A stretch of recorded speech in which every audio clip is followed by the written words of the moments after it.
All right, we continue our study of 1 Timothy. တစ်တိမိုသေလေ့လာခြင်းကိုကျွန်တော်တို့ဆက်ပေါ်မှာလေ့လာမှာဖြစ်ပါတယ် We have looked at the first 4 chapters, ပထမအခန်းကြီး၄ခန်းကိုကြည့်ပြီးသွားပြီ which deal with church leadership, အဲ့ဒီထဲမှာအသင်းတော်ခေါင်းဆောင်မှုနဲ့လည်းကျွန်တော်တို့လေ့လာခဲ့တယ် ministry, နောက်ဒီသာသနာလုပ်ငန်း and and gender roles within the church. နောက်အသင်းတော်ထဲမှာယောက်ျားမိန်းမရဲ့အခန်းကဏ္ဍတွေလေ့လာခဲ့ပြီးပြီ We have suggested the theme verse for 1 Timothy is 1 Timothy. တစ်တိမိုသေရဲ့အတိကတော့ကျမ်းပိုက်ကိုကျွန်တော်တို့ဒီပြီးခဲ့ပါတယ်တစ်တိမိုသေခန်းကြီး3ခန်းငယ်15 1 Timothy 3:15. Let's read that together. တစ်တိမိုသေခန်းကြီး3ခန်းငယ်15ကိုအတူတူပါကျွန်တော်တို့ဖတ်မယ်15မှာတင်ရှိရာသို့ငါမြန်လာမည်ဟုမျှော်လင့်ခြင်းရှိတော်လဲတာရှိစွာနေလျင်တင်နေပြားသခင်၏အင်တော်၌အဘယ်သို့ကျင့်ကြံပြုမှုရမည်ကိုသိစေခြင်းကဤသို့ငါရေး၍ပေးလိုက်၏သူအင်တော်ကအသက်ရှင်တော်မူသောပြားသခင်အသင်းတော်ဖြစ်၏သူအသင်းတော်ကတမန်တရား၏အမိတကယ်ဖြစ်၏တမန်တရား၏တရားလည်းဖြစ်၏ All right, so in this text, Paul talks about how one conducts himself as a person of God's church. ဒီကျမ်းပိုင်မှာဆိုလို့ရှိရင်ဘုရားသခင်အသင်းတော်ထဲမှာကျွန်တော်တို့ဘယ်လိုအသက်ရှင်အပ်တယ်လဲဆိုတဲ့အကြောင်းပြောပြပါတယ် And here we see that the Bible describes as a support for the truth. ကိုဒီတမန်တရားကိုဒီအသင်းတော်ဟာဆိုလို့ရှိရင်တမန်တရားရဲ့အမိတကယ်ဆိုတာအဲ့တမန်တရားကိုထောက်ပံ့ပေးတဲ့အတူဖြစ်ပါတယ် In 1 Timothy chapter 5,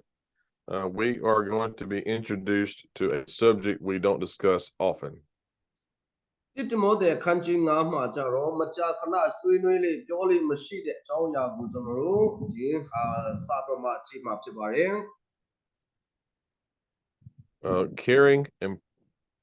Caring for widows. ဒီမုတ်ဆိုးမများကို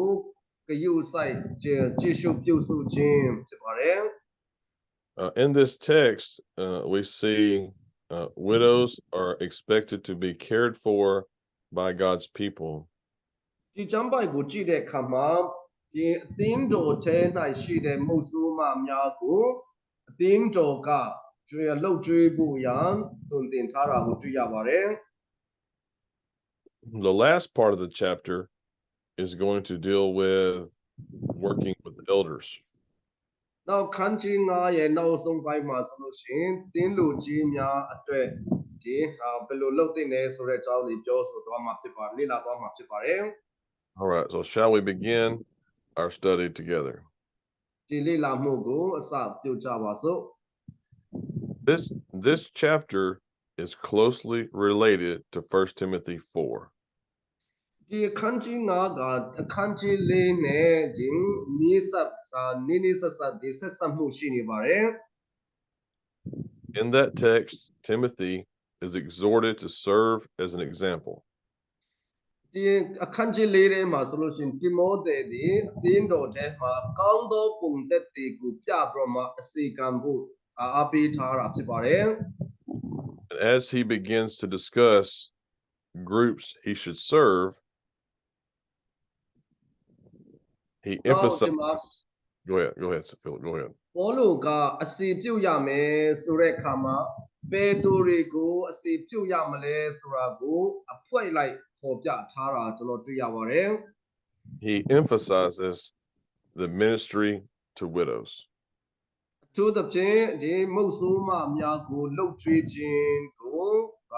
ပြောဆိုပါတယ် And so in the last 2 chapters, notice the different groups Paul focuses on. ဒါနဲ့အခန်းကြီး9နဲ့အခန်းကြီး6ထဲမှာပေါလုကဒီခြားနာတဲ့လူအုပ်စုများကိုဒီပြောဆိုတဲ့အချက်လေးတွေကိုကျွန်တော်ကြည့်သွားမှာဖြစ်ပါတယ် Number 1, he focuses on different age groups. ပ ထမဆုံးအနေနဲ့ဒီခြားနာသောအသက်အရွယ်များအစုကိုဒီခြားနာတဲ့အသက်အရွယ်ကိုအစုလိုက်ပြောဆိုပါတယ် In chapter 5, 3 to 16, he focuses on widows. အခန်းကြီး9အခန်းငယ်1နဲ့2မှာခြားနာတဲ့အသက်အရွယ်များကိုပြောတယ်အခန်းကြီး9အခန်းငယ်3ကနေ16ထဲမှာဆိုလို့ရှိရင်မုတ်ဆိုးမများအကြောင်းပြောပါတယ် In chapter 5, he focuses on working and honoring elders. နောက်အခန်းကြီး9အခန်းငယ်19ကနေ25ထဲမှာဆိုလို့ရှိရင်တင်းအုပ်လူကြီးများကိုယူတည်ခြင်းအကြောင်းပြောပါတယ် Then he focuses on slaves and masters. နောက်ဒီအခန်းကြီး6အခန်းငယ်1နဲ့2မှာဆိုလို့ရှိရင်ကျွန်များနဲ့တခင်များအကြောင်းပြောပါတယ် And then he focuses on dealing with false teachers. ပြီးရင်မှားယွင်းသောတုန်တင်ဆရာများအကြောင်းပြောပါတယ် And then he concludes the letter with exhortation to the wealthy. နောက်အဆုံးသတ်တဲ့အနေနဲ့ချမ်းသာတဲ့သူများကိုအားပေးခြင်းတိုက်တွန်းခြင်းနဲ့အဆုံးသတ်သွားပါတယ် Let's talk about first Timothy and the different age groups. ဒီမောသေနဲ့အသင်းတော်အကြောင်းပေါ့နော်ဒီအကျယ်ချက်အနေနဲ့ကျွန်တော်ပြောကြမယ် So the church at large, let's look at verses 1 and 2 together. အခန်းငယ်ခန်းကြီး9အခန်းငယ်1နဲ့2ကိုကျွန်တော်တို့ကြည့်မယ်အသက်ကြီးသောသူကိုစက်တေးစွာမဆုံးမနှင့်အဖကဲ့သို့မှတ်၍တောင်းပါလော့လူပြိုတို့ကိုမြေကိုကဲ့သို့၎င်းအသက်ကြီးသောမိန်းမတို့ကိုအမိကဲ့သို့၎င်းမိန်းမပြိုတို့ကိုအလွန်စင်ကြယ်ခြင်းသောအချင်းအရာနှင့်၎င်းနှမကဲ့သို့၎င်းမှတ်၍ကျင့်လော့ So we notice here, notice in 1 Timothy 3:15, he uses the word household. တိမောသေခန်းကြီး3ခန်းငယ်9မှာကြတော့ဖျားသခင်ရဲ့အိမ်တော်လို့သုံးတယ် Here you see his relationship to the family of faith. အခုဒီအခန်းကြီး9မှာကြတော့ယုံကြည်ခြင်းမိသားစုဝင်တွေနဲ့ဆက်ဆံမှုကိုပြောပါတယ် An orderly congregation of believers ဒီတင်းစုမှာဒီယုံကြည်သူများစုဝေးတဲ့အတင်းစုမှာဆိုလို့ရှိရင်တက်ကြည့်တဲ့သူရှိတယ်အဲ့ဒါအစဉ်တိုင်းရှိစေဖို့ရ is a necessary condition ဒီအစီအစဉ်တိုင်းရှိဖို့ဆိုတာမဖြစ်မနေလိုအပ်တဲ့အရာတစ်ခုဖြစ်ပါတယ် for maintaining a covenant-keeping relationship with God. ဖျားနဲ့ကျွန်တော်တို့ပြုတ်တဲ့ပရိညင်ကိုဆက်တဲ့ပုံမှာထိမ့်သိမ်းနိုင်ဖို့ရဖြစ်ပါတယ် And so Paul was aware of Timothy's youthfulness. ဒီမှာပေါလုကတိမောသေရဲ့အသက်ငယ်ရွယ်မှုကိုလည်းသိမှတ်ပါတယ် You remember the exhortation of chapter 4 and verse 12. အခန်းကြီးလေးအခန်းငယ်2မှာပေါလုကသူငယ်ရွယ်တဲ့အမှုအရာနဲ့ပတ်သက်ပုံမှာအားပေးစကားပြောခဲ့ပါတယ် So he wanted his co-worker to avoid the following things: နောက်သူ့ရဲ့လုပ်ပေါ်ဆောင်ဘက်ကိုဥပအချက်များကိုရှောင်ဖို့ရလည်းပဲတုံ့တင်ထားပါတယ် being disrespectful, ဒီမခံမများပြုတ်ခြင်းတွေကိုရှောင်ရမယ် insecurity, နောက်ဒီလုံခြုံမှုမရှိဘဲနဲ့ရှိနေခြင်းတွေ and the temptation for sexual immorality. နောက်လိမ်မှုပိုင်းဆိုင်ရာဒီစုံစမ်းသွေးဆောင်ခြင်းတွေကိုရှောင်ကျဉ်ဖို့ရဖြစ်ပါတယ် First, let's notice the older men. အသက်ကြီးသောယောက်ျားများကိုဘယ်လိုဒီတုံတင်လဲကြည့်ရအောင် He was not to rebuke older men harshly. အသက်ကြီးသောယောက်ျားကိုလို့အသက်ကြီးသောသူကိုကြက်တေးစွာမဆုံးမနဲ့တဲ့ This is not to say if someone is out of line with truth, you don't rebuke them. အဲ့လိုပြောတဲ့အခါမှာဒီအသက်ကြီးသူပင်ဖြစ်အသက်ကြီးသောသူကိုတုံတင်ခြင်းပိုင်းဆိုင်ရာမှာမှားယွင်းရင်မဆုံးမနဲ့လို့ပြောတာမဟုတ်ဘူးနော် The word The word rebuke here, it refers to a harsh warning, a really harsh warning. ဒီမှာဒီဆုံးမချက်တီးစွာဆုံးမခြင်းဒါမှမဟုတ်ကြမ်းတမ်းစွာဆုံးမခြင်းမျိုးကိုဆိုလိုတာဖြစ်ပါတယ်ဒီမှာကြတော့ Instead, he was to encourage him as a father. ဒါမဲ့ကိုယ့်ရဲ့အဖကဲ့သို့တောင်းပန်ရမယ်ဒါမှအားပေးရမယ် This carries the idea of having great respect for him. အဲ့ဒီလိုလှုပ်ဆောင်တဲ့အခါမှာကိုယ့်ရဲ့ဒီအသက်ကြီးတဲ့သူကိုတကယ်ယူသည်လေးစားခြင်းလည်းရှိရမှာဖြစ်ပါတယ် Younger men, he is to respect as a brother. လူပြိုတို့ကိုလည်းပဲညီအကိုကဲ့သို့မှတ်ရမယ်ဒီယူသည်ရမယ် This carries the idea of love and concern for them.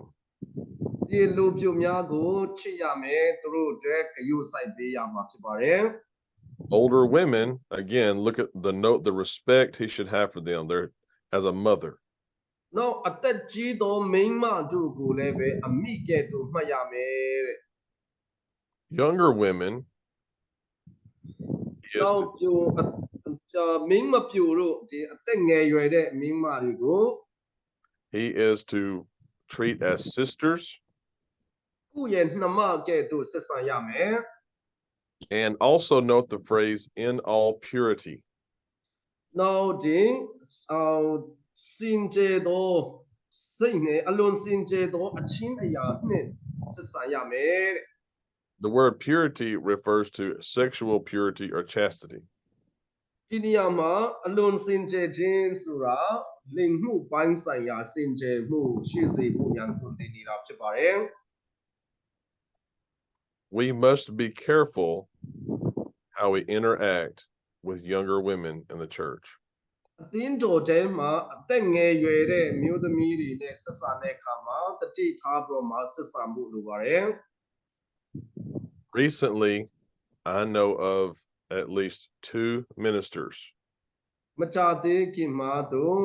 ဒီအမှုတော်ဆောင်2ယောက်တို့တည်တာရှိတယ်တဲ့ who have lost their ministries due to သူတို့ sexual ရဲ့ immorality. သူတို့ရဲ့အလုပ်တို့ဘာလဲဆုံးရှုံးသွားတယ်တဲ့ Now let's continue. because of So think about how, as a minister,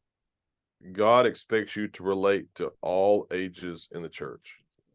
ဒီမှာတရားဟောတဲ့သူဒါမှမဟုတ်အမှုတော်ဆောင်တဲ့သူကအသင်းတော်ထဲမှာရှိတဲ့အသက်အရွယ်အလိုက်ဒီလူအားလုံးကိုပြောဆိုဆက်ဆံဖို့လိုအပ်ပါတယ် A few years ago, L.T. Gurganus gave this instruction. ဒီလွန်ခဲ့တဲ့နှစ်အနည်းငယ်တုန်းကသာသနာပြုဆရာကြီး LT Gurganus ကအကဲ့သို့ပြောဆိုခဲ့ပူပါတယ် His topic was dangers to preaching the gospel. ဒါကဤဝန်ဂေလိတရားကိုဟောပြောတဲ့အခါမှာအန္တရာယ်များဖြစ်လာနိုင်တဲ့အန္တရာယ်များလို့ပြောပူပါတယ် And he was speaking on things that will hurt your influence. ကိုယ့်ရဲ့ဒီတရားဟောနေတဲ့သူအမှုတော်ဆောင်တယောက်ရဲ့လွှမ်းမိုးခြင်းကိုနာမည်ကောင်းခြင်းကိုဖျက်ဆီးနိုင်တဲ့အကြောင်းအရာများနဲ့ပြောဆိုတာဖြစ်ပါတယ် Here's the first thing he said. ပထမဆုံးသူပြောသွားတဲ့အချက်က Watch out for your relationship with women. အမျိုးသမီးတွေနဲ့ပြောဆိုဆက်ဆံခြင်းကိုတတိပြုပါတဲ့ Satan will use those opportunities to tempt you to sexual immorality. ဘာကြောင့်လဲဆိုလို့ရှိရင်စာတန်ကဒီအမျိုးသမီးတွေနဲ့ပြောဆိုဆက်ဆံမှုကိုခွင့်ကောင်းယူပြီးတော့မှဒီလိမ်မှုပိုင်းဆိုင်ရာကျိုးလွန်မှုရှေ့လာဖို့ရန်မျိုးစုံနဲ့တွေးဆောင်မှာဖြစ်ပါတယ် Now let's move on to widows. နောက်ဒီမုတ်ဆိုးမများအကြောင်းကိုကျွန်တော်ကြည့်ရအောင် Beginning in Acts chapter 6, တမန်တော်အခန်းကြီး6မှာစတင်ပြီးတော့မှ you see the church take a special interest in caring for widows. တင်းတော်ကဒီမုတ်ဆိုးမများကိုအထူးဂရုစိုက်စောင့်ရှောက်တာကိုတွေ့ရပါတယ် Also, in the Old Testament, the law required Jews to take care of widows. အောက်တမဟောင်းကိုကြည့်တဲ့အခါမှာသူတို့ရဲ့ပြည့်ညက်ကလည်းပဲမုတ်ဆိုးမများကိုလှုပ်ကြွေးဖို့ဒီတောင်းဆိုထားတာကိုတွေ့ရပါတယ် Now let's read chapter 5, verses 3 through 7. 3 to 7 Yes, sir. Okay ခုအခန်းကြီးကအခန်းငယ်3ကနေခုနှစ်ကိုဖတ်မယ်မုတ်ဆိုးမအမှန်ဖြစ်သောမိန်းမတို့ကိုမဆလှုပ်ကြွေးလော့သားမည်ရှိသောမုတ်ဆိုးမဖြစ်လင်သူသားမည်တို့သည်ကိုရှိဥစွာဖျားဝတ်ကိုရည်မှတ်လျက်မိမိအိမ်ကိုပြုစု၍မိဘဘိုးဘွား၌ကျေးဇူးဆက်ခြင်းငှာတင်ကြစဉ်သူအမှုသည်ဘုရားသခင်နှစ်သက်တော်မူသောအမှုဖြစ်၏မုတ်ဆိုးမအမှန်ဖြစ်၍တယောက်တည်းဘုရားသခင်ကိုကိုးစား၍ဆုတောင်းပတ္ထနာပြုခြင်း၌နိညမပြတ်တည်နေတတ်၏ကာမဂုဏ်စည်းစိမ်၌ပျော်မွေ့သောမုတ်ဆိုးမမူကားအသက်ရှိလျက်ပင်အသေးဖြစ်၏သူတို့ကိုအပြစ်တင်ခွင့်နှင့်ကင်းလွတ်စေခြင်းငှာဤသို့ပြည့်ညတ်ထားလော့ So in this section, there is a distinction between those who are truly widows and widows who could those who are widows but could support themselves. ဒီမှာဟိုဒီကျမ်းပိုက်ကိုကြည့်တဲ့အခါမှာအမှန်တကယ်အသင်းတော်ရဲ့ဒီလှုပ်ကြွေးမှုကိုခံယူထိုက်တဲ့အမှုဆိုးမများနဲ့ဒီကျန်တဲ့မိသားစုဝင်တွေကပြုစုရမယ်ဒီမှုဆိုးမများဆိုပြီးမှမျိုးခွဲခြားထားပါတယ် Older widows are widows in the Bible says widows indeed, like those who are really they don't have anybody to care for them. ဒီမှာစစ်မှန်သောမှုဆိုးမလို့ပြောတဲ့အခါမှာအသက်လည်းကြီးပြီးနောက်သူ့ကိုပြုစုမဲ့အမျိုးတွေလည်းသားသမီးတွေလည်းမရှိတဲ့သူများကိုအသင်းတော်ကလှုပ်ကြွေးရမယ်လို့ပြောတာဖြစ်ပါတယ် So this begs the question, I'm sorry who is truly a widow? ဒါဆိုမိခွန်းကဘယ်သူဟာစစ်မှန်တဲ့မှုဆိုးမလို့သတ်မှတ်ရမလဲ First, she was left alone. ပထမဆုံးအနေနဲ့သူတယောက်တည်းပဲကြံခဲ့တဲ့သူအဆွေမျိုးတွေမရှိတဲ့သူဖြစ်ရမယ် This meant she had no family to take care of her. ဘာလို့ဆိုလို့လဲဆိုတော့သူ့ကိုပြုစုပေးမဲ့ဒီမိသားစုဝင်မရှိတဲ့သူဖြစ်ရမယ် This point is stressed in the passage we read. ဒီအချက်ကိုခုနကကျွန်တော်ဖတ်တဲ့ကျမ်းပိုင်မှာထင်ရှားစွာပေါ်ပြထားပါတယ် Let's read verse 8. အခန်းငယ်၈ကိုကျွန်တော်ဖတ်မယ်မိမိလူတို့ကိုမပြုစုသူမျှမကမိမိအိမ်သူအိမ်သားတို့ကိုမပြုစုသောသူမည်ဒီကယုံကြည်ခြင်းတရားကိုငင်းပယ်၏မယုံကြည်ဘူးသောသူထက်သာ၍ယုံပါ၏ If she has someone, children or grandchildren, they must take care of her. ဒီကိုရဲ့မိသားစုဝင်လို့ပြောတဲ့အခါမှာဒီမုတ်ဆိုးမတော့မုတ်ဆိုးမပဲဒါမဲ့သူ့မှာသားသမီးတွေမြည်တွေရှိတယ်ဆိုလို့ရှိရင်သားသမီးတွေမြည်တွေကသူ့ကိုအရင်ပြုစုရဖို့ရဖြစ်ပါတယ် Another thing, she is a woman of great faith. Now ဒီဒုတိယအချက်ကဘယ်မုတ်ဆိုးမကစစ်မှန်လို့ခိုက်တမရမလဲဆိုလို့ရှိရင်ယုံကြည်ခြင်းအားကြီးသောမုတ်ဆိုးမဖြစ်ရမယ် She is someone who has put her hope or trust in the Lord. ဟောရဘုရားကိုပဲဦးစားပြီးမှမျှော်လင့်တော်သူဖြစ်ရမယ် She is a woman of continual prayer.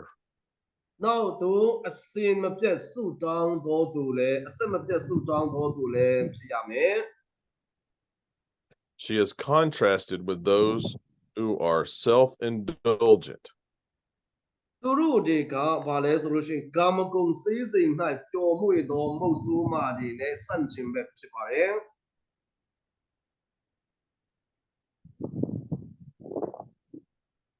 She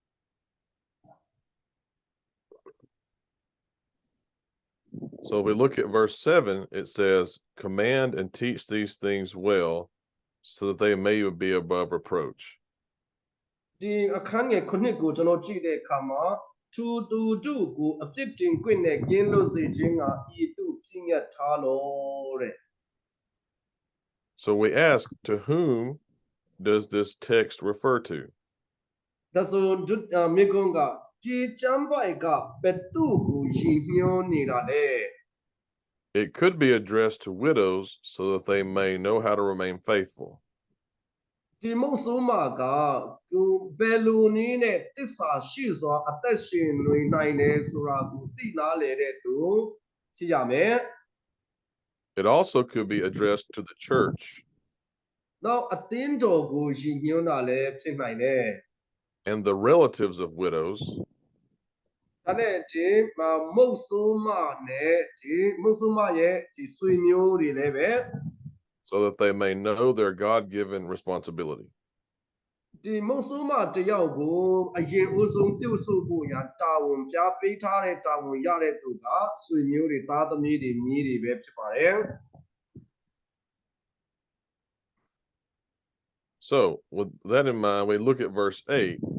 The Bible is clear. We are expected to provide for our own. ဒီခန်းငယ်8ကိုကျွန်တော်ကြည့်တဲ့အခါမှာခရိယန်တိုင်း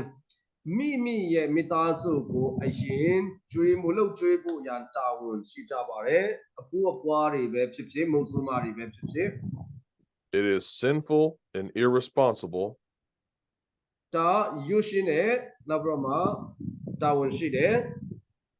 to burden the church ကိုကလုံမဲ့အရာကိုမလုံဘဲနဲ့အသင်းတော်ကိုဝန်ထုတ်ဝန်ပိုးဖြစ်စေတာမျိုးမလုပ်သင့်ဘူး to help the needy ဒီလူအပ်နေတဲ့သူများကိုကူညီမဆဖို့ရန် In this case, in the text, it would be widows. ဒီကျမ်းပိုက်ကိုကျွန်တော်ကြည့်တဲ့အခါမှာမုတ်ဆိုးမအစစ်အမှန်နဲ့ဆွေမျိုးတွေပြုစုမဲ့သူရှိတဲ့မုတ်ဆိုးမဆိုတော့မှနှမျိုးခွဲထားပါတယ် When we have the means to provide for them as a family. ဒီမုတ်ဆိုးမများကိုယ့်ရဲ့မိသားစုအတွက်လှုပ်ကြွေးနိုင်တဲ့ဦးနိုင်ဒီဝင်ငွေဒါမှမဟုတ်ဒီအထောက်ပံ့လေးတွေကျွန်တော်တို့မှာစားစရာတွေရှိတယ်ဆိုလို့ရှိရင်လှုပ်ကြွေးရမှာဖြစ်ပါတယ်မုတ်ဆိုးမတွေကို Now let's notice verses 9 through, let's see, let's read 9 through 13. အခုအခန်းငယ်9ကနေ73ကိုကျွန်တော်ကြည့်မယ်အခန်းငယ်9ကနေ73မုတ်ဆိုးမသည်အသက်60မပြည့်လင်စရင်အင်းမဝင်စီနှင့်လင်တယောက်တည်းရှိဖို့သောသူကောင်းသောအကျင့်ကိုကျင့်၍အတရေရှိသောသူတငယ်တို့ကိုကျွေးမွေးခြင်းဧည့်သည်ဝတ်ပြုခြင်းတန်ရှင်းသူတို့၏ခြေကိုဆေးခြင်းစင်ရဲသောသူတို့ကိုလှုပ်ကြွေးခြင်းကောင်းသောအမှုရှိသမျှတို့၌ကြိုးစားအားထုတ်ခြင်းကိုပြုဖို့သောသူဖြစ်လင်စရင်အင်းဝင်စဉ်အသက်အရွယ်နှုတ်ပြသောမုတ်ဆိုးမတို့ကိုပယ်လော့အကြောင်းမူကားသူတို့သည်ခရစ်တော်၏ဆုံးမခြင်းကိုသိမခံအင်တင်ခြင်းဟာအလိုရှိရင်အရှင်တစ္ဆာကိုဖြတ်သောကြောင့်အပြစ်တင်ခြင်းသို့ရောက်ကြလိမ့်မည်သူမှတပါတအိမ်မှတအိမ်သို့လဲ၍ပြင်းရည်တတ်ကြ၏ပြင်းရည်ဒီတာမကစကားများ၍မပြောအပ်သောအရာကိုပြောသဖြင့်ကိုနှင့်မဆိုင်သောအမှု၌ယောနောသောသူဖြစ်တတ်ကြ၏Notice that it talks about widows who are to be honored in verse 3. Honor widows. ဒီအခန်းငယ်3မှာဆိုလို့ရှိရင်ဒီလှုပ်ကြွေးရမယ်လှုပ်ကြွေးရမယ်မုတ်ဆိုးမကဘယ်သူများဘယ်လိုမုတ်ဆိုးမမျိုးကိုလှုပ်ကြွေးရမလဲဆိုတာပေါ်ပြတယ် Honor in this situation refers to providing means for them by the church. အင်္ဂလိပ်လိုကြတော့ honor ဆိုတာဒီ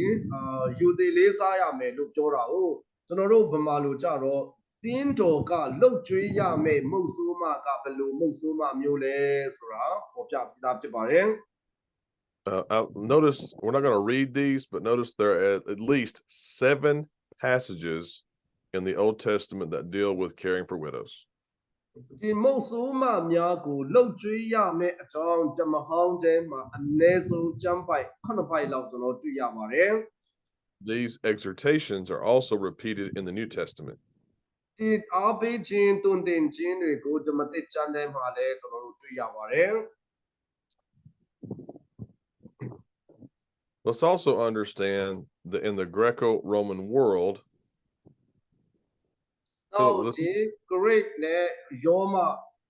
Empire အကြောင်းအဲ့အချိန်မှာအသက်ရှင်တဲ့သူတွေအဲ့ဒီအချိန်မှာအသက်ရှင်ခဲ့တဲ့သူတွေကိုကြည့်တဲ့အခါမှာ do you know what about dowry, like a bride price, like a dowry? Yes. Okay. A dowry was required for the wife ဒီအခုအိန္ဒိယမှာဆိုလို့ရှိရင်လည်းပဲ dowry လို့ပြောတာမိန်းမကယောက်ျားယူမယ်ဆိုလို့ရှိရင်သူ့ဘက်ကနေပေါ်မှာဒီ dowry တင်တောင်းခြင်းပေးရတယ် in the event she became a widow, she had financial support. အဲ့မဲ့အခုသူကဒီမုတ်ဆိုးမဖြစ်လာတဲ့အခါမှာဘာဖြစ်လာလဲသူ့ကိုဘယ်သူကမှကျွေးမွေးမဲ့သူမရှိတော့တဲ့အခါမှာဒီလှုပ်ကြွေးမဲ့သူလိုအပ်နေပါတယ် The family would use this to take care of widows in this time. ဟောဒီမှာ green နဲ့ Roma ဖြစ်တုန်းကမိန်းမတို့ကိုအိမ်တော်ပြုတ်တော့မယ်ဆိုလို့ရှိရင် dowry ဒီတင်တောင်းကြီးကိုသူတို့ကတောင်းတယ်အဲ့ဒီတင်တောင်းကြီးကိုသူတို့ဘယ်မှာပြန်သုံးလဲဆိုရင်သူ့ယောက်ျားဆုံးသွားတဲ့အခါမှာဒီမုတ်ဆိုးမကိုပြန်လဲပြီးတော့မှကျွေးမွေးဖို့ရန်အတွက်အဲ့ဒီပြန်ပြီးတော့မှအသုံးပြုစရာဖို့သူတို့တောင်းတာဖြစ်ပါတယ်တဲ့ But what about widows who had no financial support or no family to take care of them? ဆိုမုတ်ဆိုးမတော့မုတ်ဆိုးမပဲဒါပေမဲ့သူ့အတွက်ဒီဆက်လက်အသက်ရှင်နိုင်မဲ့ဒီထောက်ပံ့မှုလည်းမရှိဘူးသူ့ကိုကျွေးမွေးမဲ့ဆွေမျိုးအတိုင်းအဝိုင်းလည်းမရှိဘူးဆိုရင်ဘယ်လိုလုပ်မလဲတဲ့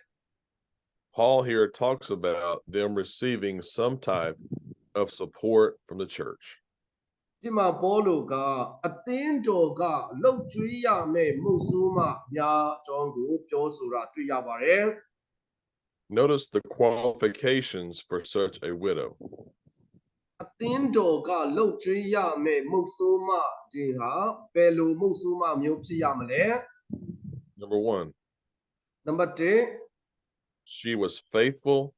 Well, actually, Philip, I'm gonna add one from the Bible. Okay. Number one, she is not to be less than 60 years old. နံပါတ်1ကဘာလဲဆိုလို့ရှိရင်အသက်60မပြည့်တဲ့သူမဖြစ်ရတဲ့အသက်60နဲ့အထက်ဖြစ်ရမယ် Someone of this age in the first century would have been aged. ပထမရာစုတွန်းကအသက်60လောက်ရှိတဲ့သူဆိုလို့ရှိရင်တကယ်ကိုအသက်ကြီးပြီလို့သူတို့သတ်မှတ်တဲ့အချိန်ဖြစ်ပါတယ် Number two, နံပါတ်2 she must be faithful. She must have been faithful to her husband. သူ့ယောက်ျားမဆုံးခင်အထိသူ့ယောက်ျား၌တစ္ဆာရှိခဲ့တဲ့သူဖြစ်ရမယ် Number three, နံပါတ်3 she must have a reputation of good works. ကောင်းသောအကျင့်ကိုကျင့်ဆောင်သောအမျိုးသမီးဖြစ်သည်ဆိုရဲဒီအတည်ရှိသောသူဖြစ်ရမယ် Notice the task in verse 10 she was willing to do. အခန်းငယ်30မှာသူဘာတွေကိုလှုပ်ဆောင်ခြင်းနဲ့စိတ်ဆန္ဒရှိတယ်ရှိရမယ်ဆိုတာတွေ့ရပါတယ် That leads to number three. She was a servant. နောက်ဒီနံပါတ်4မှာဆိုလို့ရှိရင်သူကအစီပြုတ်တဲ့အစီခံတဲ့သူဖြစ်ရမယ်ဒီမုတ်ဆိုးမကအတေသူငယ်တို့ကိုလှုပ်ကြွေးခြင်းအဲ့တဲ့ဝပြုတ်ခြင်းတန်ရှင်းသူတို့ချီကိုစေခြင်းစင်ရဲသောသူတို့ကိုလှုပ်ကြွေးခြင်းကောင်းသောအမှုရှိသမျှတို့ကိုကြိုးစားအားထုတ်ခြင်းကိုပြုတ်ဖို့သောသူဖြစ်လင်တဲ့ကြည်ရာတွေကိုလှုပ်ဆောင်ခဲ့ဖို့သောသူဖြစ်ရမယ် She has complete devotion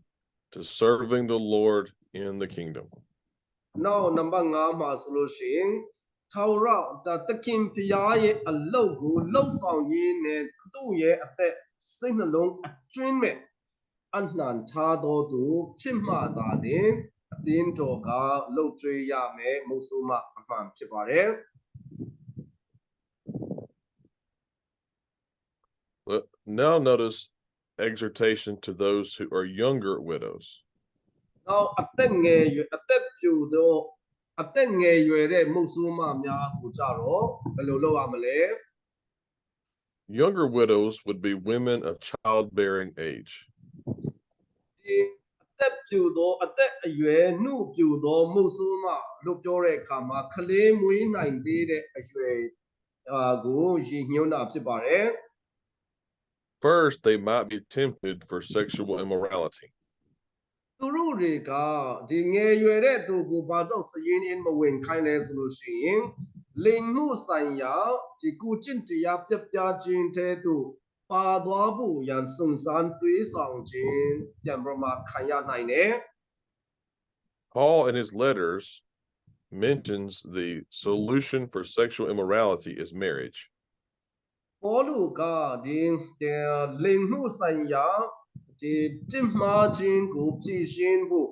နီလန်တခုပေးထားတာကအဲ့ဒါယောက်ျားနဲ့မိန်းမထိမ်းများခြင်းပဲဖြစ်ပါတယ် For example, 1 Corinthians 7, 1 through 5. ဥပမာအနေနဲ့တစ်ကောအခန်းကြီး9အခန်းငယ်1ကနေ9ထဲမှာတွေ့ရပါတယ်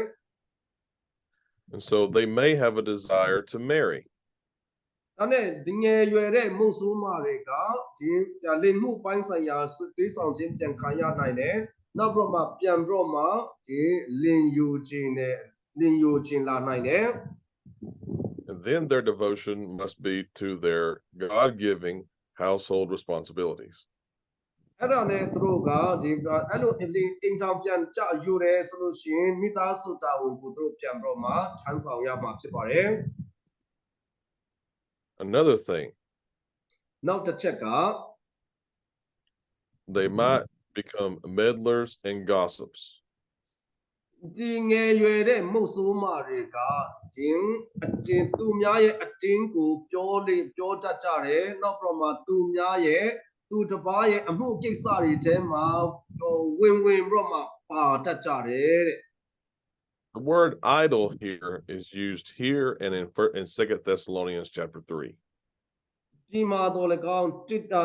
စ်ဒီမိုတဲ့ခန်းကြီး3မှာတော့လေကောင်းပြင်းရည်တယ်ဆိုတဲ့စကားလုံးသုံးပါတယ်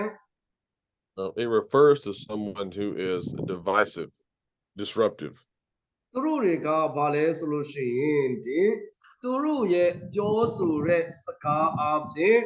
လူတွေကိုတွေးခွဲတဲ့စကားနောက်ပြီးမှတယောက်နဲ့တယောက်ရံဖြစ်စီမဲ့ဒီစကားတွေနောက်ပြီးမှကွဲပြားစီမဲ့စကားတွေကိုဒီလိုဒီပြန့်နှံ့အောင်ကိုပြောဆိုတတ်ကြပါတယ်တဲ့ Such is the type of person who is a busybody or a gossip. သူတို့တော့သူမျိုးကိုဘယ်လိုခေါ်လဲဆိုလို့ရှိရင်ဒီအပြစ်တင်နိုင်တယ်ဒါမှမဟုတ်သူကအတင်းပြောဆိုတတ်တဲ့မိန်းမနောက်ပြီးမှဒီသူများရဲ့အဖြစ်ကိုဒီမှာလူတိုင်းသိအောင်ကိုဒီလိုပြောဆိုတတ်တဲ့သူမျိုးဖြစ်တတ်ပါတယ်ပြင်းရည်တတ်တဲ့သူလို့ပြောပါတယ် So what were younger widows supposed to do? ဒါဆိုငယ်ရွယ်အသက်ငယ်ရွယ်တဲ့မုတ်ဆိုးမများအနေနဲ့ဘာလုပ်ရမလဲ They were to marry, သူတို့တွေကဒီပြန်ပြီးမှအိမ်တောင်ပြုလို့ရတယ် raise family, နောက်သားဖွာခြင်းသားဖွာရမယ် and not give Satan an opportunity in their life. အိမ်မှုကိုကြည့်ရှုပြုစုခြင်းနဲ့ကဲ့ရဲ့စရာအခွင့်ကိုရန်သူအားမပေးဘဲနေခြင်းအမှုများကိုပြုစုခြင်းကငါအလိုရှိတဲ့အခန်းငယ်14မှာ So let's read, in light of these points, let's read verses 14 through 16. အခန်းငယ်14ကနေ16ကိုကျွန်တော်ဖတ်သွားပါမယ်သူကြောင့်အသက်အရွယ်နှုတ်ပြသောမုတ်ဆိုးမတို့သည်အင်တင့်ခြင်းတားဖွာခြင်း အိမ်မှုကိုကြည့်ရှုပြုစုခြင်းကဲ့ရဲ့စရာအခွင့်ကိုရန်သူအားမပေးဘဲနေခြင်းအမှုများကိုပြုစုခြင်းငါအလိုရှိ၏အကြောင်းမူကားယခုပင်အချို့တို့သည်လမ်းလွဲ၍စာတန်နောက်သို့လိုက်သွားကြပြီယုံကြည်သောယောက်ျားမိန်းမ၌မုတ်ဆိုးမရှိလျင်ကိုယ်တိုင်လုပ်ကြွေးစဉ်သူပြုလျင်အမှန်ဖြစ်သောမုတ်ဆိုးမတို့ကိုအသင်းတော်သည်အနှောက်အယှက်မရှိဘဲလုပ်ကြွေးနိုင်လိမ့်မည်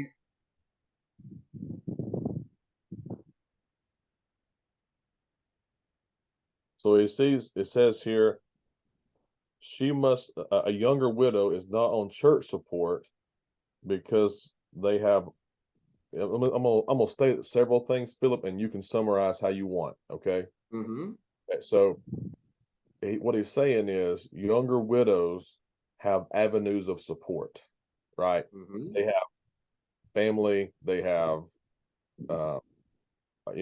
husband, perhaps a potential husband if they remarry, and so they aren't to be honored financially because they have the widows who are on church support are those who have no resources other than the church, if that makes sense. ဒီမှာအသင်းတော်ကလှုပ်ကြွေးရမယ်မုတ်ဆိုးမလို့ပြောတဲ့အခါမှာအသက်လဲကြီးပြီးနောက်ပြီးတော့မှဘယ်မှထောက်ပံ့ကြီးလဲမရဘူးနောက်ပြီးတော့မှထောက်ပံ့မဲ့အမျိုးတွေမရှိတဲ့သူမျိုးနောက်သူကလည်းယုံကြည်ခြင်း၌တည်မြဲတယ်နောက်သူလုံနိုင်တော့ကအသင်းတော်ရဲ့လုပ်ငန်းမှာကြိုးစားပါဝင်ခဲ့တဲ့မုတ်ဆိုးမဆိုလို့ရှိရင်အသင်းတော်ကလှုပ်ကြွေးရမယ်အဲ့ဒါမဟုတ်ဘဲနဲ့ဒီအသက်ငယ်ရွယ်တဲ့မုတ်ဆိုးမများဆိုလို့ရှိရင်အသင်းတော်ရဲ့လှုပ်ကြွေးမဲ့စရင်တဲမှာမထည့်နဲ့သူတို့ကအင်တာပြန်ပြုတ်ပါစေနောက်ပြီးတော့မှဒီသားသမီးတွေမွေးပြီးမှအိမ်မှုကိုပြန်ပြီးမှပြုတ်ဆိုပါစေဒါမှမဟုတ်အင်တာမပြုတ်ရင်တော့မှအသက်ငယ်ရွယ်တဲ့မုတ်ဆိုးမတွေကတအိမ်လေးတအိမ်သွားပြီးတော့မှဒီအတင်းတွေပြောနောက်ပြီးတော့မှသူများရဲ့အမှုကိစ္စတွေမှာဝင်ပြီးတော့မှပါဝင်နောက်ပြီးတော့မှဒီပြင်းကြီးပြီးတော့မှပြဿနာတွေကိုပဲဖြစ်စေတတ်တဲ့ပုံစိုးမာတွေကိုကြတော့အသင်းတော်ရဲ့ဒီလှုပ်ကြွေးမှုအထဲမှာလုံးဝမထည့်ပါနဲ့လို့ပြောဆိုတာဖြစ်ပါတယ် Right. Now, I asked this question to my students at Heritage. Do we know of any congregations who carry out this ministry? ဒါနဲ့သူကျမ်းစာကျောင်း Heritage ကျမ်းစာကျောင်းမှာသူတင်ပေးတဲ့သူ့ရဲ့ကျောင်းသားတွေကိုမေးတယ်ဘယ်အသင်းစုကဒီတကယ်လိုအပ်တဲ့မုတ်ဆိုးမတွေကိုလှုပ်ကြွေးတဲ့ဒီသာသနာလုပ်ငန်းလှုပ်ဆောင်တဲ့အသင်းစုရှိသလားလို့သူမေးတယ်တဲ့ I don't know of a single congregation in the United States. အမေရိကမှာဘယ်အသင်းစုမှမလုပ်ဘူးတဲ့အဲ့ဒီမျိုးမုတ်ဆိုးမတွေကိုလှုပ်ကြွေးခြင်းသာသနာ that has a specific ministry like mentioned in 1 Timothy 5. တိတမောတဲ့အခန်းကြီး9မှာပြောတဲ့အတိုင်းတကယ်လိုအပ်တဲ့မုတ်ဆိုးမတွေကိုလှုပ်ကြွေးတဲ့ဒီလုပ်ငန်းအသင်းတော်လုပ်ငန်းဆိုတာဘယ်အသင်းစုကမှမလုပ်ဘူးတဲ့ It's something I think the church, the world over, we need to do a better job addressing this situation. အဲ့ဒါကြောင့်ဒီတကဘာလုံးမှာရှိတဲ့ဒီခရစ်တော်ရဲ့အသင်းတော်အနေနဲ့လဲတကယ်လိုအပ်တဲ့မုတ်ဆိုးမများကိုလှုပ်ကြွေးတဲ့ဒီအလုပ်ကိုပူ၍ဟောပြောတော့မှပူ၍လှုပ်ဆောင်ဖို့တင့်တယ်လို့သူပြောချင်ပါတယ် Philip, are there any churches in Myanmar that follow this and take care of business in this way? No, I think something we need to think about, so and we address just help a little that's all yeah same for us. I mean, if they come to us with a need, we'll help them. But as far as having someone on like church support, all the time, now we have two ladies that are widows. They clean the church building. And we pay them like an employee. So it's not exactly the same, but that's the closest I've ever seen to it, သူတို့တင်းစုမှာဆိုလို့ရှိရင်မုတ်ဆိုးမ2ယောက်ရှိတယ် မုတ်ဆိုးမ2ယောက်ကိုသူတို့လိုအပ်တဲ့ခါမှာအသင်းတော်ကိုလာတောင်းဆိုတဲ့ခါမှာပေးလိုက်တယ်ဒါမဲ့အသင်းတော်အနေနဲ့ဒီတရားဟောဆရာတွေကိုထောက်ပံ့တဲ့ပုံစံမျိုးနဲ့မုတ်ဆိုးမတွေကိုထောက်ပံ့တယ်ဆိုတာမရှိဘူးတဲ့နောက်သူတို့အသင်းဆိုမှာမုတ်ဆိုးမ2ယောက်ကတန်အသင်းတော်ဖျားချောင်းကိုအမြဲတမ်းပဲတန်ရှင်းရေးလုပ်တယ်တန်ရှင်းရေးလုပ်တဲ့အခါမှာအသင်းတော်အနေနဲ့သူကိုပြန်ပြီးတော့မှဒီကူညီတယ်ပေါ့နော်အဲ့လောက်ပဲသူတို့ကလှုပ်ဆောင်တာတွေ့ဖို့ပါတယ်တဲ့ All right, let's begin talking about elders. အခုတင်းအုပ်လူကြီးများအကြောင်းကိုဆက်ပေါ်မှာကျွန်တော်ပြောကြရအောင် As we noted, they have qualifications mentioned in chapter 3. ဘယ်သူဟာတင်းအုပ်လူကြီးဖြစ်ရမလဲဆိုတဲ့အကြောင်းကိုအခန်းကြီး3မှာကျွန်တော်တို့ပြောခဲ့ပြီးပြီ Philip got me a Coke Light, just like me and Mara. ဒီမှာဟိုကုတ်ဒီဘာလဲတကြားမပါတဲ့ကုတ်ဟိုမှာမြန်မာပြည်ကလိုပဲဟိုမှာရတယ်တဲ့ That's what I drink when I teach in Myanmar, if you remember. So သူမြန်မာပြည်လာပြီးမှတည်တဲ့အချိန်တုန်းကသူကတကြားမပါတဲ့ကုတ်ကိုပဲတောက်တယ်ဆိုတော့အခုပြန်တောက်နေတာဟိုမှာ all right, let's notice. So let's read verses 17 through 21. အခန်းငယ်19ကနေ21ထိကိုကျွန်တော်ဖတ်သွားပါမယ်ကောင်းမွန်စွာအုပ်သောတင်းအုပ်တို့သည်အလှူနှစ်ဆကိုခံထိုက်သောသူဖြစ်သည်ဟု၍၎င်းတရားဟောခြင်းဆုံးမဩဝါဒပေးခြင်းအမှုကိုကြိုးစားအားထုတ်သောသူတို့သည်အလှူနှစ်ဆကိုအထူးသဖြင့်ခံထိုက်သောသူဖြစ်သည်ဟု၍၎င်းမှတ်ရမည်ကျောင်းမူကားစပါးနင်းနေသောနွား၏နှုတ်ကိုမချုပ်သေးရဟုကျမ်းစာလာ၏တစ်ချက်ကလှုပ်ဆောင်သောသူသည်အခကိုခံထိုက်ပေသည်ဟုလာပြန်၏တက်ဒီခံနှစ်ဦးသုံးဦးမရှိလျင်တင်းအုပ်၌အပြစ်တင်သောစကားကိုနားမထောင်နှင့်ကျွင်းသောသူတို့သည်ကြောက်စေခြင်းကအပြစ်ရှိသောသူတို့ကိုလူအပေါင်းတို့ရှိမှအပြစ်တင်၍ဆုံးမလောရှိမစွာကမစီရင်ငဲ့ကွက်သောစိတ်နှင့်အလင်းမပြုတ်ပဲ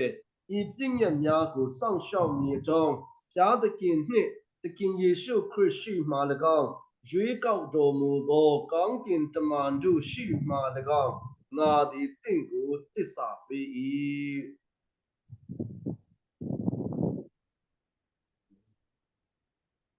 Let's notice some passages that first talk about it says double honor. We are expected to respect elders. Here in our Burmese translation, it already translated that they are worthy to receive the double offering. Double offering. Well, the word here is like honor. Time in Greek means honor. So it's a dual focus, respect and compensation. So let's talk about the first side. Let's talk about honoring and respect. ဒီကျမ်းပိုင်မှာကောင်းမွန်စွာအုပ်သောတင်းအုပ်တို့သည်အလှူနှစ်ဆခံထိုက်တယ်လို့ပြောတဲ့အခါမှာအလှူမကဘူးသူကတင်းသူတင်းသားတွေရဲ့ယူသည်လေးစားမှုကိုလည်းခံထိုက်တော်သူယူသည်လေးစားရမယ့်ပုဂ္ဂိုလ်များဖြစ်ပါတယ် Let's notice 1 Thessalonians 5 and verse 12. จิตတဲ့အခန်းကြီးကအခန်းငယ်7ကိုကျွန်တော်ကြည့်မယ်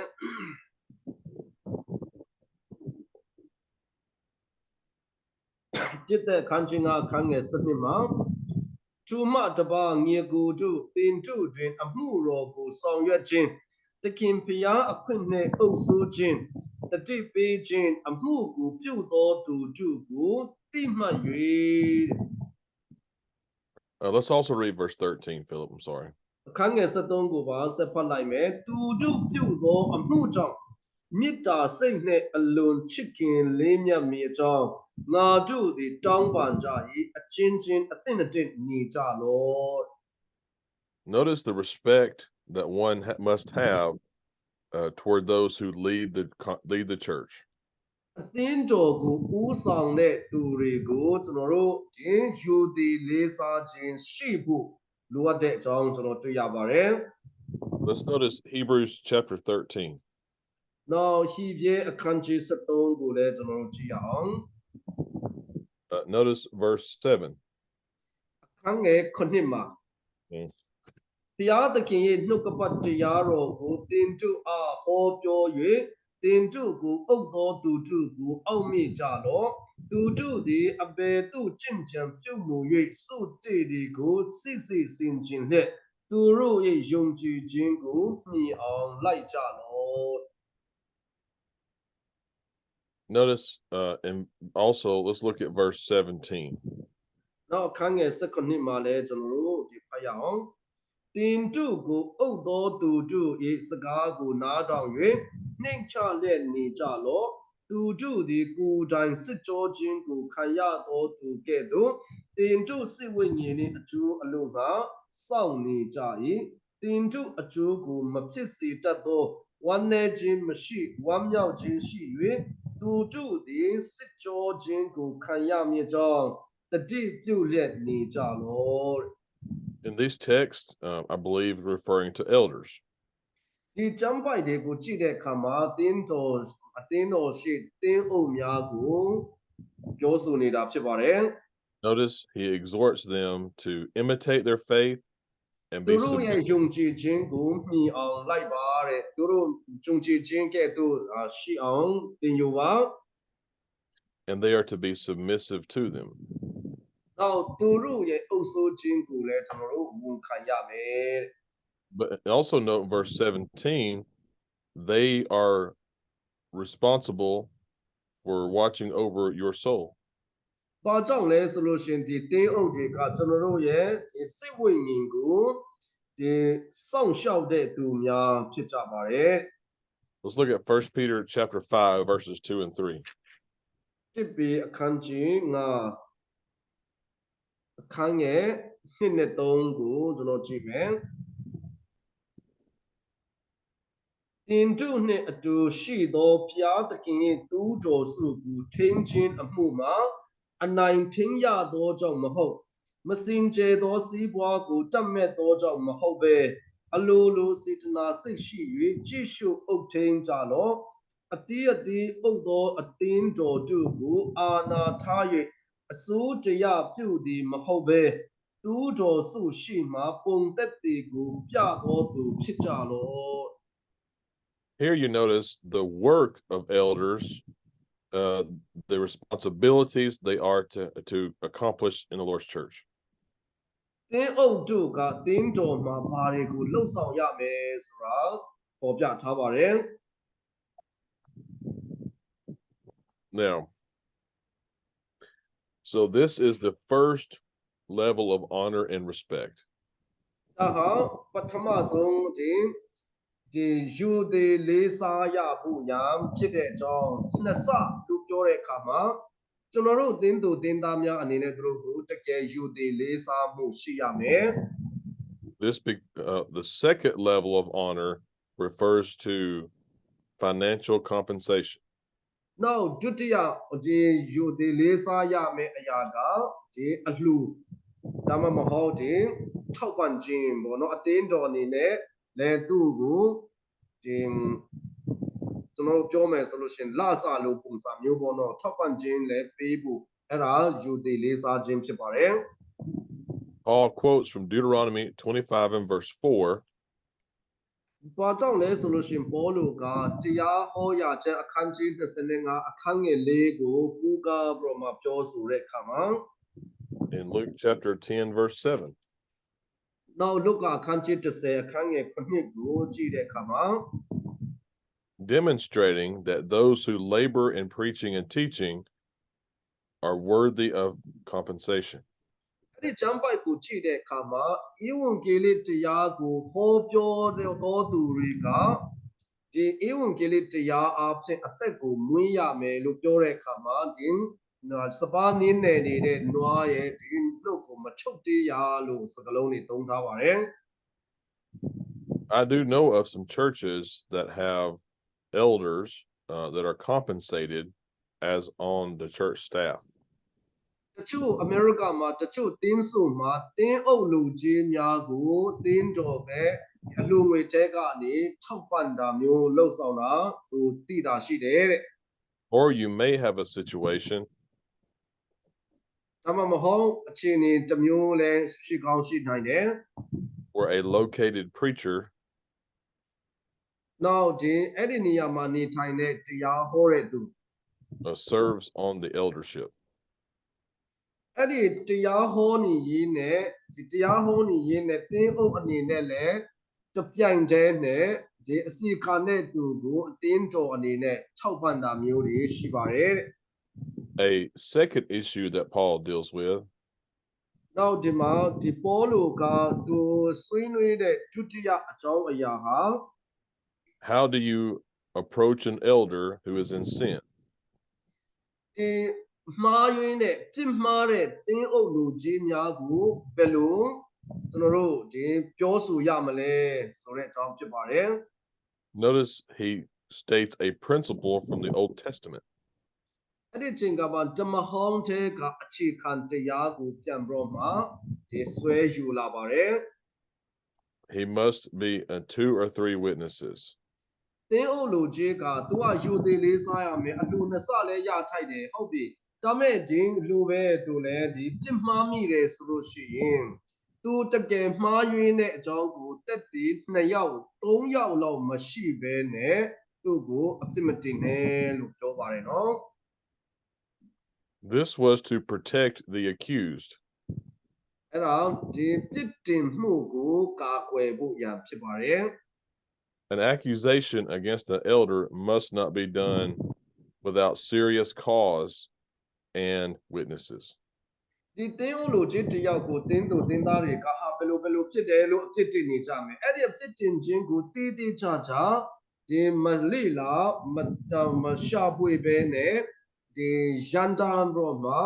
ဒီဆုံးဖြတ်ချက်ချတာမျိုးတွေကိုမလုပ်ရဘူးတဲ့ But according to verse 20, ဒါမဲ့အခန်းငယ်20ရဘယ်လိုလုပ်ရမလဲ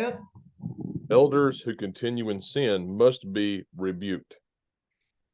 တင်းအုပ်လူကြီးတယောက်ဖြစ်နေပေမဲ့အမှားတစ်ခုကိုဆက်လက်ပြီးတော့မှလှုပ်ဆောင်နေတာထင်ရှားတယ်ဆိုလို့ရှိရင်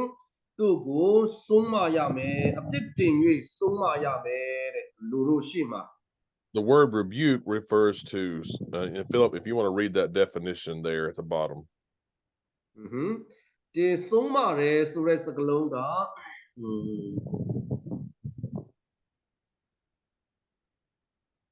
တင်းအုပ်လူကြီးတယောက်ကအမှားတစ်ခုကိုကျူးလွန်မိပါတယ်ဆိုတာကိုသိချတယ်တက်တရထောက်ထားနေလဲခိုင်လုံတယ်နောက်တော့မှဒီလုံရအားဖြင့်လဲထင်ရှားနေတယ်ဆိုလို့ရှိရင်အဲ့ဒီတင်းအုပ်လူကြီးကိုဒီအသင်းတော်ရဲ့ရှေ့မှောက်မှာဆုံးမရမယ်လို့ပြောပါတယ် All right, now let's finish out the chapter and read verses 22 through 25. အခန်းငယ်22ကနေ25ကိုကျွန်တော်တို့ဖတ်ပြမှာနောက်ဆုံးဒီအခန်းကြီး9ကိုဆုံးသတ်သွားမှာဖြစ်ပါတယ်အဘယ်သူ၏အပေါ်၌လက်ကိုအလင်းတစောမတင်နှင့်သူတစ်ပါးအပြစ်၌မဆက်ဆံနှင့်ကိုကိုစင်ကြယ်စီလို့တင်းနှင့်ရင်ထဲ၌အကျိုးဖြစ်စေခြင်းငှာ၎င်းမကြာခံရသောယောဂါကြောင့်၎င်းယခုမှစ၍ရေကိုသာမတော့ပဲစတိရီအနေငယ်ကိုသုံးတော့အချို့သောသူတို့၏ကျုစရိုက်သည်ရှိမစွာကထင်ရှား၍အပြစ်စီရင်ခြင်းတို့အရင်အဦးသွားတတ်၏အချို့သောသူတို့၏ကျုစရိုက်သည်နောက်သို့လိုက်တတ်၏သူနည်းသူအချို့သောသူတို့၏သူစရိုက်သည်ထင်ရှားနှင့်တတ်၏မထင်ရှားသေးသောသူစရိုက်ကိုလည်းဝှက်၍မထားနိုင် Laying on of hands here refers to approval. လက်ကိုတင်ခြင်းဆိုတာလူတဦးတယောက်ကိုသဘောတူတဲ့ထောက်ခံခြင်းပဲဖြစ်ပါတယ် Brother Dan Winkler suggests in his book ဒီ Winkler ဆိုတဲ့ပုဂ္ဂိုလ်ကသူရေးတဲ့စာအုပ်ထဲမှာ this refers to appointing elders. တင်းအုပ်လူကြီးများကိုခန့်အပ်ခြင်းကိုဆိုလိုတာဖြစ်ပါတယ်တဲ့ဒီမှာဒီလူလူရှိမှာအလင်းဗာလဲလက်မတင်တဲ့လို့ပြောတာကတင်းအုပ်လူကြီးများကိုခန့်အပ်ခြင်းကိုဆိုလိုတာဖြစ်ပါတယ်တဲ့ If the church appointed unqualified men အသင်းတော်ကအရေးချင်းမပြည့်မီတဲ့လူတစ်ယောက်ကိုတင်းအုပ်အနေနဲ့ခန့်အပ်မိမယ်ဆိုရင် to serve as elders,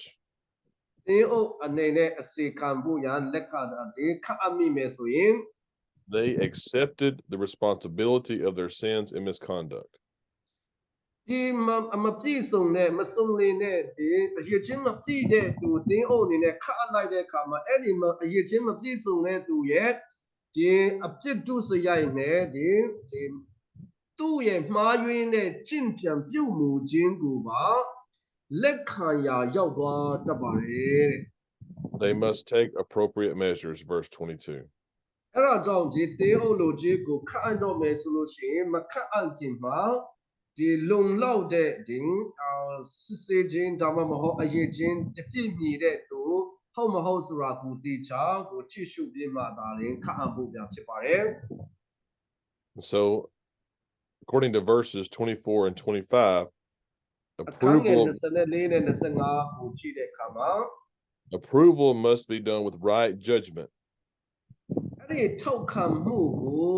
ဘယ်လိုနည်းနဲ့လဲဒီတိချာစီရင်စစ်ဆေးပြီးမှသာလျှင်ထောက်ခံမှုရန်ဖြစ်ပါတယ် Being careful in judgment allowed him to identify false teachers. ဘာအတွက်လဲဆိုလို့ရှိရင်တိချာကိုကကြည့်ရှုလေ့လာပြီးမှသာလျှင်ဒီလိုတယောက်ကမှားယွင်းသောတုန်တင်စရာလားမှန်ကန်သောတုန်တင်စရာလားဆိုတာကိုသိနိုင်မှာဖြစ်တဲ့ကဲ့သို့တင်းဟိုအနေနဲ့ခံရမဲ့လူပုဂ္ဂိုလ်ကိုလည်းပဲတိချာလေးကိုကျွန်တော်တို့စစ်ဆေးပြီးမှကြည့်ရှုပြီးမှသာလျှင်ခံဖို့ဖြစ်ပါတယ် All right, let's make application. ဒီအခန်းကြီး9ထဲကသင်ခန်းစာလက်တွေ့ကျင့်သုံးရမယ့်သင်ခန်းစာများကိုကျွန်တော်ပြောကြည့်ရအောင် As Christians, we need to know how to treat others in the family of God. ကျွန်တော်တို့ခရိယန်တယောက်ဖြစ်လာတဲ့အခါမှာဖျားသခင်ရဲ့အိမ်တော်ထဲမှာရှိတဲ့ကျန်တဲ့မိသားစုဝင်များကိုဘယ်လိုပြောဆိုဆက်ဆံရမယ်ဆိုတာခရိယန်တိုင်းသိအပ်ပါတယ် Number 2, နံပါတ်2 we must never forget that God has always desired his people to serve widows. နောက်ဖျားသခင်ကသူ့ရဲ့လူတွေကိုချိန်တိုင်းသူအလိုရှိတဲ့အရာကမုတ်ဆိုးမများကိုလှုပ်ကြွေးဖို့ပဲဖြစ်ပါတယ်ဓမ္မဟောင်းမှာကလေးကဓမ္မတစ်မှာကလေးဓမ္မတစ်မှာကို And this third section comes from Brother Winkler's book on 1 Timothy. နောက်ဒီတတိယအချက်ကိုကြတော့ Winkler ကတိမိုသေဩဝါဒစာသူ့ရဲ့ရှင်းပြခြင်းစာအုပ်ထဲကသူယူတာဖြစ်ပါတယ် He notices 5 sections of teaching in 1 Timothy about the eldership. ဒီတိမိုသေကိုအသုံးပြုပြီးတော့မှသင်းအုပ်လူကြီးများနဲ့ပတ်သက်တဲ့အချက်5ချက်သူသင်ပေးသွားတာဖြစ်ပါတယ် Philip, if you want to go through each line and translate it into Burmese. တင်းအုပ်အရာနဲ့ပတ်သက်ပြီးတော့မှဒီတမန်ကျမ်းစာရဲ့တွင်တင်ချက်များဆိုတော့မှဒီအချက်5ချက်ကနံပါတ်1ကအခန်း1တိမိုသေအခန်းကြီး3အခန်းငယ်1ကနေ9ကျဲမှာဒီတင်းအုပ်အဖြစ်နဲ့အစီခံမဲ့သူများ၌ရှိအပ်တဲ့အရေးချင်းများပထမဆုံးတွေ့ရတယ်။နောက်1တိမိုသေအခန်းကြီး9အခန်းငယ်22ကနေ25ထဲမှာဆိုလို့ရှိရင်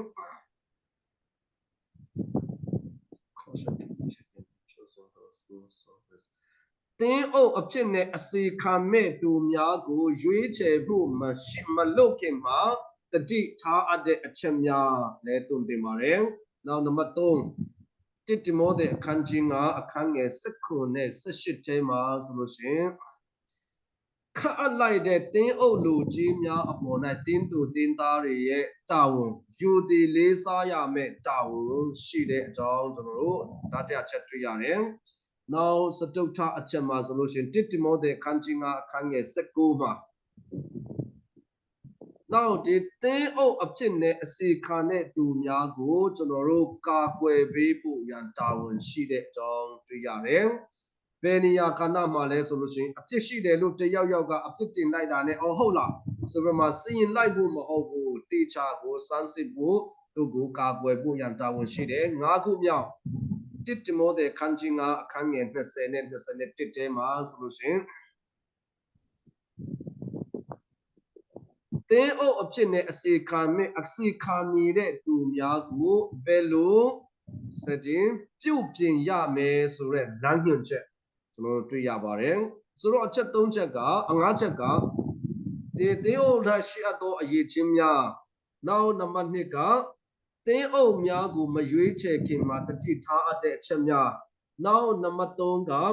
တင်းအုပ်တို့ကိုကျွန်တော်တို့ဒီယူသည်လေးစားဖို့လိုအပ်တဲ့အကြောင်းနောက်4ခုမြောက်မှာတင်းအုပ်တို့ကိုကာကွယ်ဖို့လိုအပ်တဲ့အကြောင်းနောက်5ခုမြောက်ဆိုလို့ရှိရင်တင်းအုပ်အဖြစ်နဲ့အစီခံတဲ့သူများမှားယွင်းပါကဘယ်လိုပြုပြင်ရမလဲဆိုတဲ့လမ်းညွှန်ချက်ဒီ5ချက်ကိုကျွန်တော်တို့ဒီတစ်တိမောသေတဲ့ကနေပြမှာတွေ့ရပါတယ်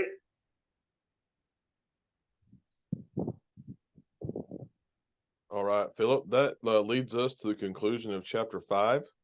ဟောဒီအရာကဒီတစ်တိမောသေအခန်းကြီး9ကိုလေ့လာခြင်းရဲ့ဒီနိဂုံးဖြစ်ပါတယ် Lord willing, in our next session, we will finish 1 Timothy. ပြလိုတော့ရှိရင်နောက်တစ်ချိန်လေ့လာတဲ့အခါမှာတစ်တိမောသေအခန်းကြီး6ကိုလေ့လာတော့မှတစ်တိမောသေကိုအဆုံးသတ်သွားမှာဖြစ်ပါတယ် I hope this study has been beneficial to you so far. ဒီနေ့အထိကိုယ့်ရဲ့လေ့လာမှုဟာသင်တို့အတွက်အကျိုးရှိမယ်လို့မျှော်လင့်ပါတယ် One point I missed on this slide, Philip, is we noticed that last sentence there, the emphasis on sexual purity for ဟုတ်ပြီလက်တွေ့ကျင့်သုံးအပ်တဲ့သင်ခန်းစာ1 2 3 4ခုမြောက်ကပါလဲဆိုလို့ရှိရင်ဒီတာသနာပြုတဲ့သူအမှုတော်ဆောင်ကြီးဟာဆိုလို့ရှိရင်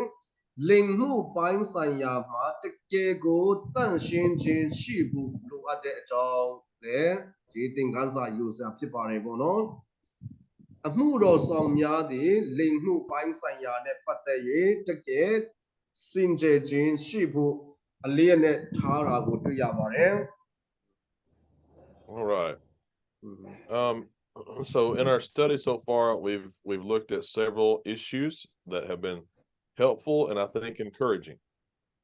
ဒီကိုယ့်ရဲ့လေ့လာမှုအထဲမှာကိုယ့်ကိုကူညီပေးနိုင်တဲ့အချက်တွေအများကြီးကျွန်တော်တို့လေ့လာခဲ့တာဖြစ်တဲ့အတွက်ကျွန်တော်တို့အကျိုးရှိပါလိမ့်မယ်လို့မျှော်လင့်ပါတယ် So Lord willing, we'll meet again on October the 18th. ပြလိုတော့ရှိရင်ကျွန်တော်တို့အောက်တိုဘာလ18ရက်နေ့ညမှာပြန်လည်တော့မှာဒီဆုတွေ့ကြမှာဖြစ်ပါတယ် Following the Bible school at MP. ပြီးမှကျမ်းစာလေ့လာမှုနှစ်ပတ်ပြီးမှကျွန်တော်တို့ဒီတွေ့သင်ကြားမှုကိုပြန်ဆက်သွားမှာဖြစ်ပါတယ် All right, let me hit stop recording.